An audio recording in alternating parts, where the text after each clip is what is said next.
Welcome back, students. Let us continue with Chapter 4, Weathering and Soil Formation.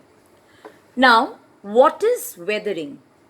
Weathering is the process in which the texture and composition of rocks and minerals change after being exposed at the Earth's surface to weathering agents like water of rivers, lakes, ocean, and wind, along with temperature fluctuations.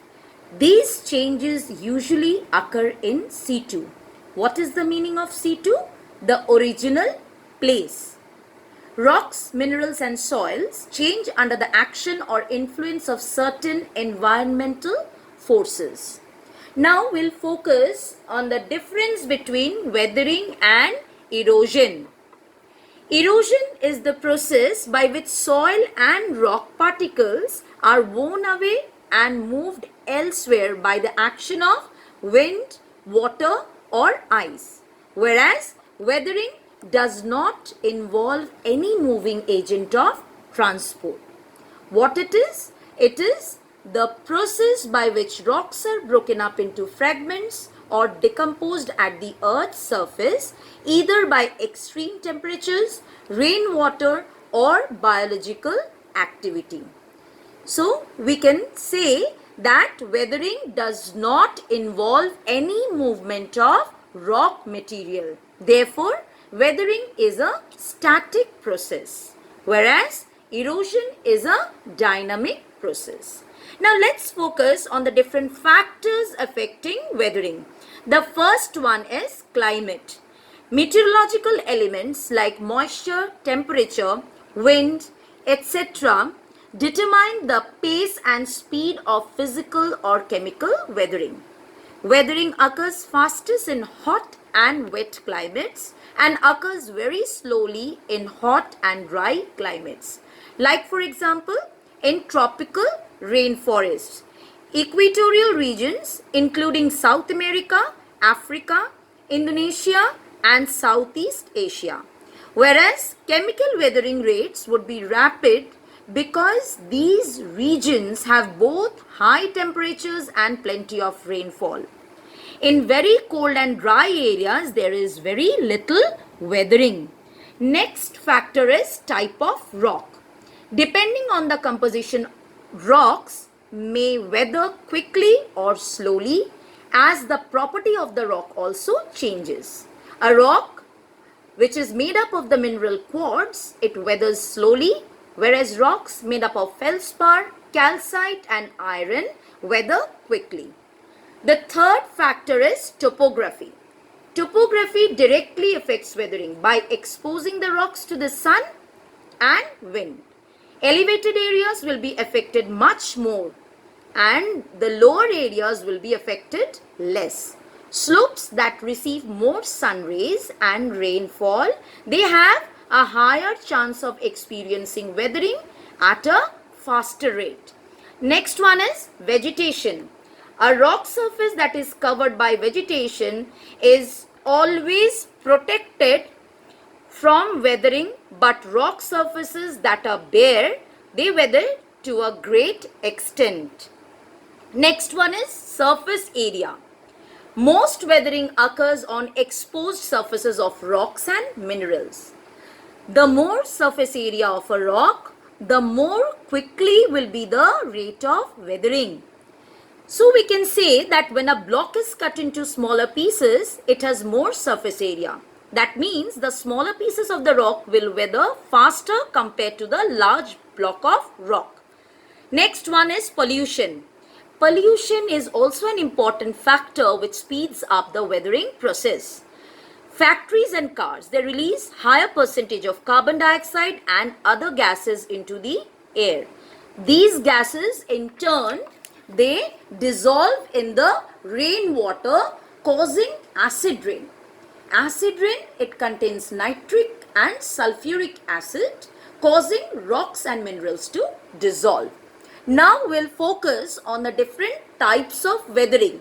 Weathering is basically divided into three main types. They are mechanical weathering, chemical weathering, and biological weathering. The first one is mechanical weathering. Now, what is mechanical weathering? Mechanical weathering is the breaking up of rocks by physical forces.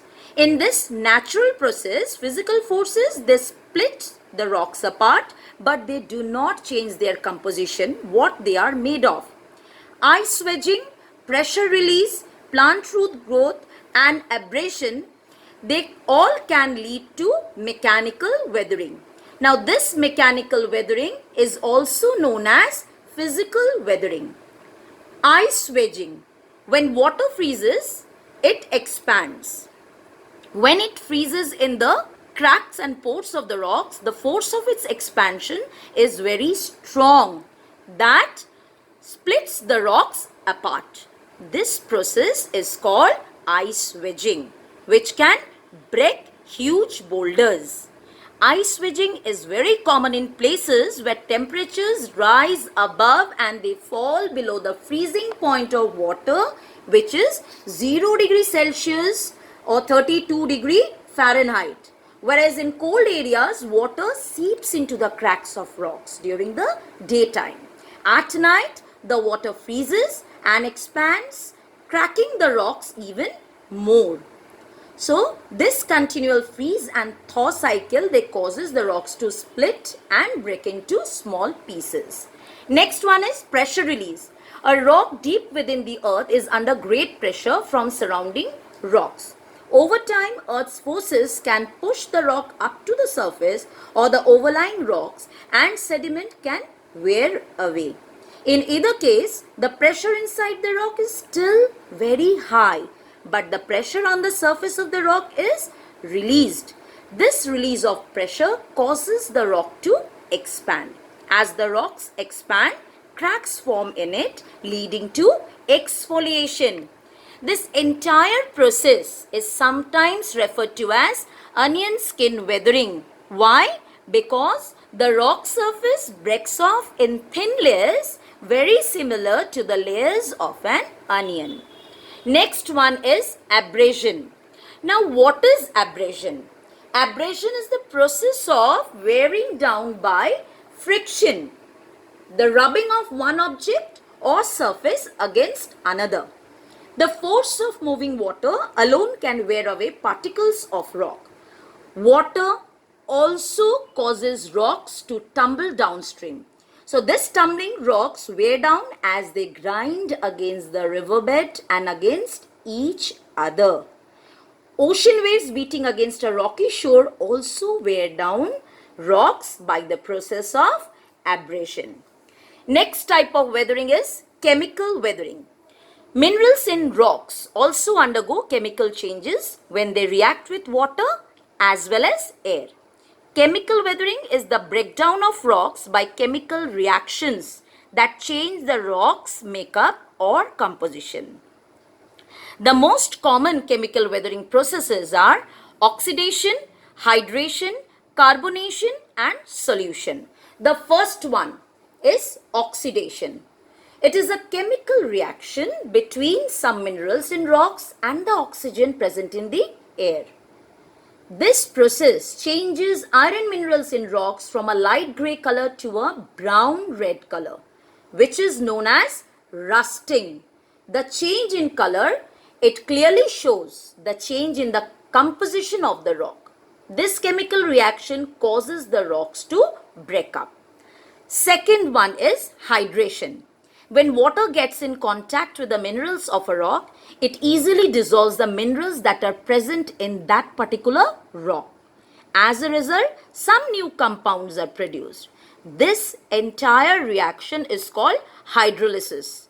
For example, when a granite rock comes in contact with water, feldspar crystals inside the granite react chemically, forming clay minerals. The clay weakens the rock, making it more likely to break.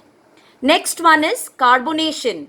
It is also a type of chemical weathering in which carbon dioxide mixes with water to make carbonic acid. This type of weathering is very important in the formation of caves. Dissolved carbon dioxide in rainwater or in moist air forms carbonic acid, and this acid reacts with minerals present in the rocks. The mineral calcite, which is common in limestone, is particularly vulnerable to carbonation. The last one is solution. Some rocks are composed of water-soluble minerals. These minerals may be dissolved in rainwater that enters through cracks and crevices of rocks, which then separates them from the insoluble minerals. This makes the rock loose and finally results it to break and disintegrate. Such a process is termed as solution. The last type of weathering is biological weathering. Now we'll see how humans and animals as well as plants and roots leads to biological weathering. First one is humans and animals. The action of man in disintegration of rocks is well known, as he cuts rocks to build dams or channels and also constructs roads and buildings. All these activities, they lead to an increasing the surface area of the rocks for the attack of chemical agents and accelerate the process of rock decomposition. Next one, activities of animals. Birds, insects and worms make holes in rocks and thus aid in weathering. In tropical and subtropical regions, ants and termites build galleries and passages, and they carry materials from lower to upper surfaces and excrete acids, oxygen as well as water with many dissolved substances. They reach every part of the rock through the cracks, holes and galleries, and thus lead to the disintegration of the rocks. Rabbits, by burrowing into the ground, they destroy the soft rocks. Moles, ants and bodies of dead animals provide substances which react with minerals and aid in the decaying process. Next one is higher plants and roots. The roots of trees and other plants, they penetrate easily into the joints and crevices of the rocks. As they grow, they exert great pressure or force, and the hard rock may easily break apart. For example, the peepal tree growing on walls or rocks. The grass roots form a sponge-like mass, preventing erosion and conserving moisture, which thus allows moisture and air to enter into the rock for further action. Some roots penetrate deep into the soil and they may open some sort of drainage channel. The roots running in crevices in limestone and marble produces acids. These acids have a solvent action on the carbonates. The dead roots and plant residues decompose and produce carbon dioxide, which is of greater importance in the weathering process.